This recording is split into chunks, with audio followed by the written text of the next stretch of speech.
Hello guys, in today's video I will be showing you how to fix Outlook keeps crashing problem. So the answer is easy, just go to the settings and then scroll down to the apps section and then go to the search and search Outlook and then go to the storage, and here you will find this clear cache option. Click on it. Now you can go check it if it worked, and if it didn't you can try to restart your phone or turn the Wi-Fi off and on, or the Bluetooth or the airplane mode.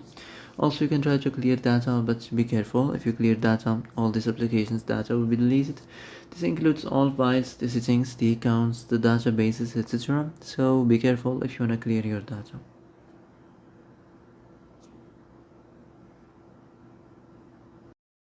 And that's it for today's video. I hope this is the answer you've been looking for.